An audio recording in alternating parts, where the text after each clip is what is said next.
Hello guys, welcome back in the mom classes. और दोस्तों काफ़ी ज़्यादा इंपॉर्टेंट रहने वाली है ये सीरीज़, क्योंकि दोस्तों इसमें हम अध्ययन कर रहे हैं राजस्थान जीके के 21 प्रश्नों के बारे में। आज का क्वेश्चन ऑफ द डे रहेगा कि फरिश्ता के अनुसार अलाउद्दीन खिलजी का जालौर पर द्वितीय आक्रमण किस वर्ष को हुआ। और ये क्वेश्चन ऑफ द डे रहेगा जिसके बारे में अध्ययन करेंगे। आज भाग 21 के बारे में अध्ययन कर रहे हैं। 50 प्रश्नों पर अध्ययन करेंगे, 20 मिनट में कंप्लीट कर लेंगे। फर्स्ट क्वेश्चन रखा गया दोस्तों, रणथंभौर का युद्ध किन के मध्य हुआ। रणथंभौर का युद्ध जो है ये अलाउद्दीन खिलजी और राणा रतन सिंह के मध्य ये होता है दोस्तों मेवाड़ का युद्ध, और ये होता है 1303 ईस्वी में। और यहाँ पर अलाउद्दीन खिलजी और राणा हमीर के मध्य 1301 ईस्वी में रणथंभौर का युद्ध होता है। ऑप्शन नंबर यहाँ पर बी करेक्ट रहेगा।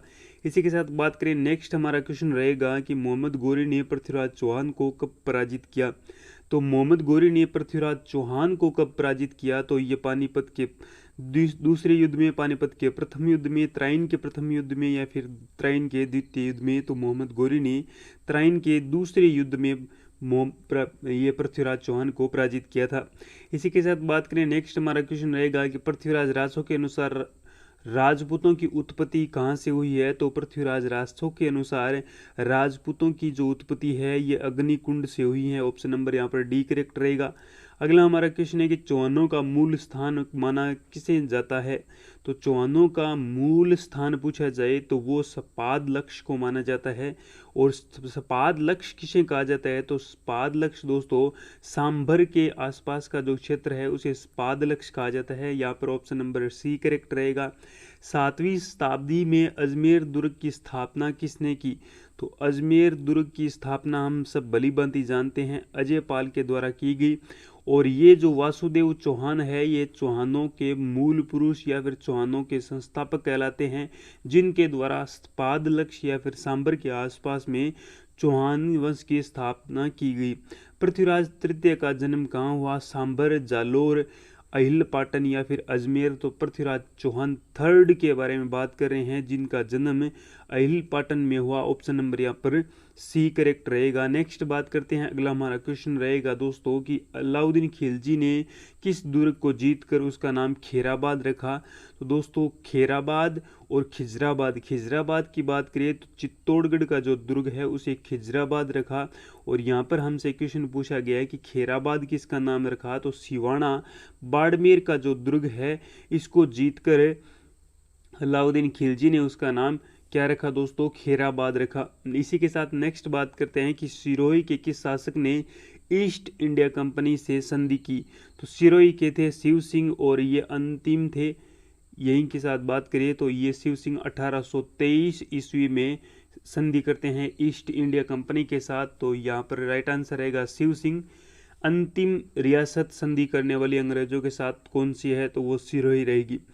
त्राइन का मैदान कहाँ है। त्राइन का मैदान राजस्थान, उत्तर प्रदेश, हरियाणा या फिर पंजाब। तो ये हरियाणा में स्थित है त्राइन का मैदान। और त्राइन के प्रथम युद्ध में किसकी विजय हुई। तो त्राइन के प्रथम युद्ध में पृथ्वीराज चौहान तृतीय की विजय हुई। इसी के साथ नेक्स्ट बात करते हैं कि फरिश्ता के अनुसार अलाउद्दीन खिलजी ने जालोर पर द्वितीय आक्रमण किस वर्ष किया। 1306 ईस्वी में, 1311 ईस्वी में, या फिर बात करें 1310 ईस्वी में, या फिर 1308 ईस्वी में। राइट आंसर की बात करें तो 1308 ईस्वी में अलाउद्दीन खिलजी सेकंड बार आक्रमण करता है, कहाँ पर, जालोर पर।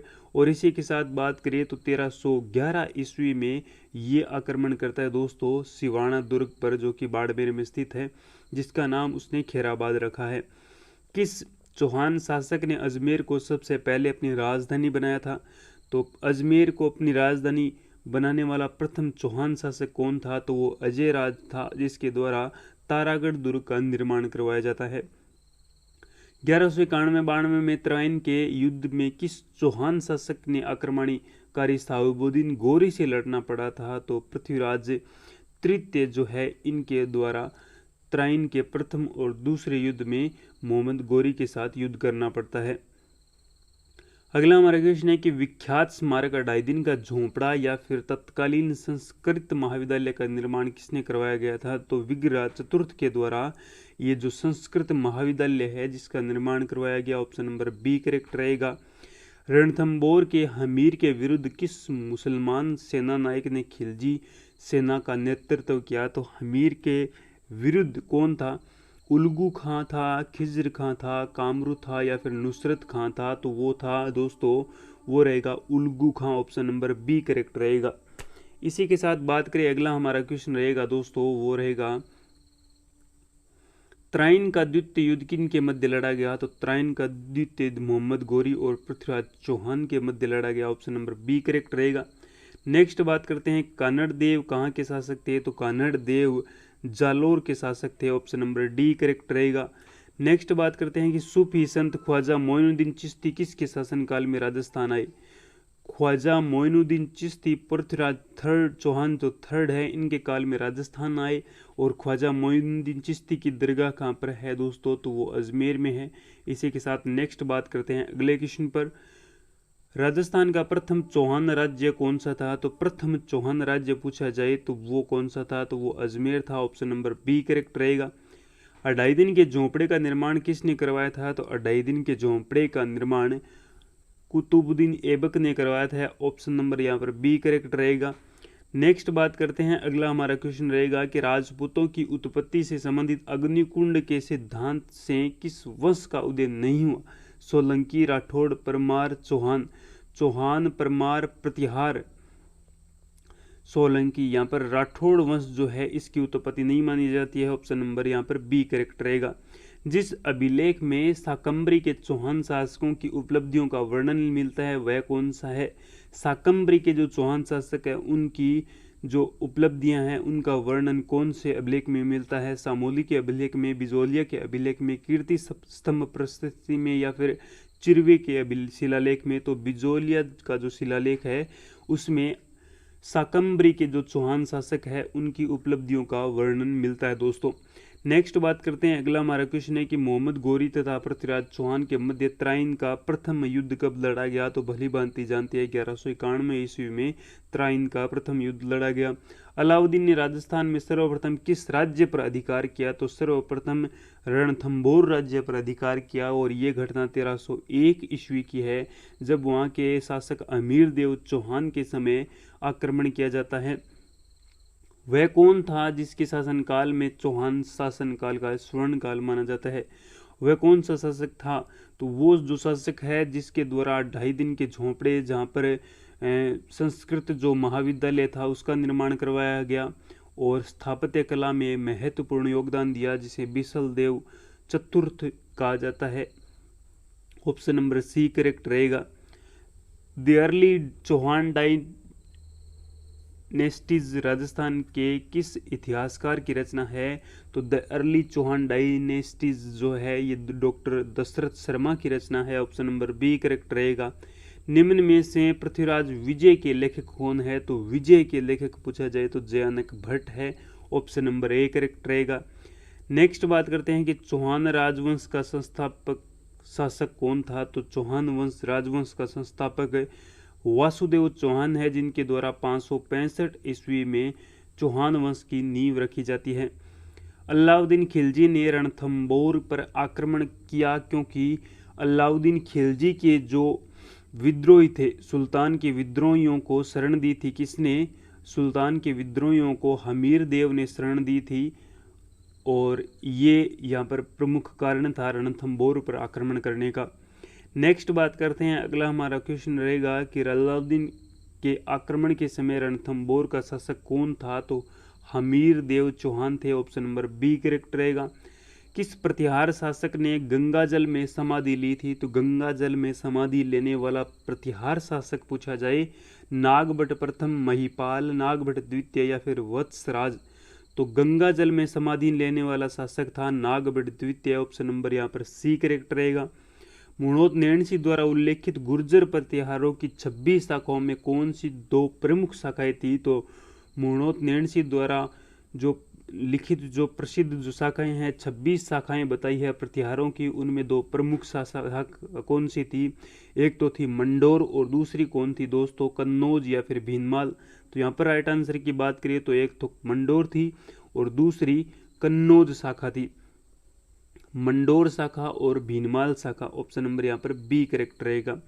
नेक्स्ट बात करते हैं कि त्राइन के युद्ध में विस्तृत विवरण किस ग्रंथ से प्राप्त होता है। तो त्राइन का जो युद्ध है इसका विस्तृत जो वर्णन है ये पृथ्वीराज रासो से प्राप्त होता है। ऑप्शन नंबर सी करेक्ट रहेगा। त्राइन का मैदान वर्तमान में कहाँ है। तो ये करनाल हरियाणा में है। ऑप्शन नंबर बी करेक्ट रहेगा।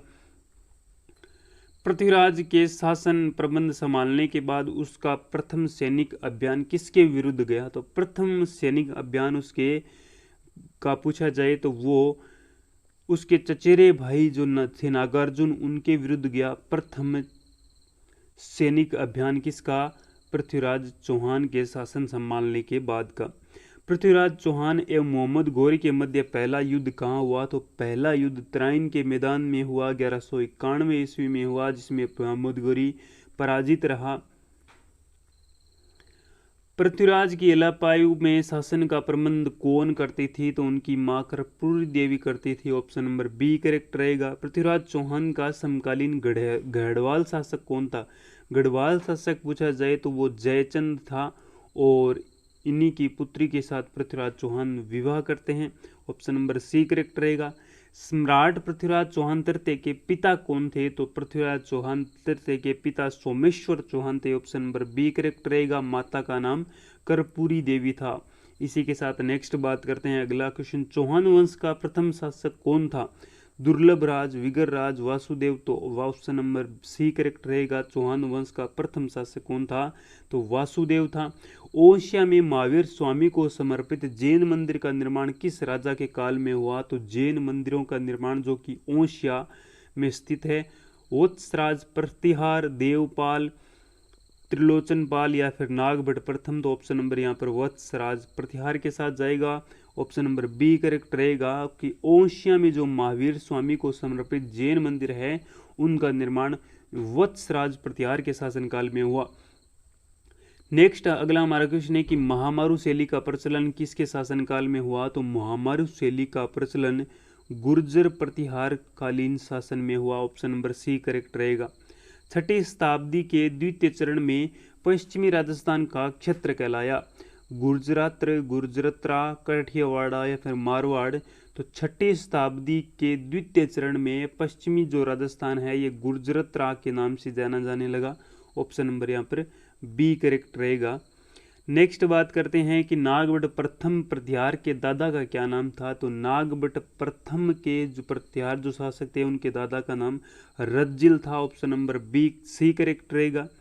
नागभट्ट द्वितीय के ने मुसलमानों को पराजित किया, इनकी इसकी जानकारी कहाँ से मिलती है। पठारी स्तंभ अभिलेख से, ग्वालियर अभिलेख से, ओशिया अभिलेख से।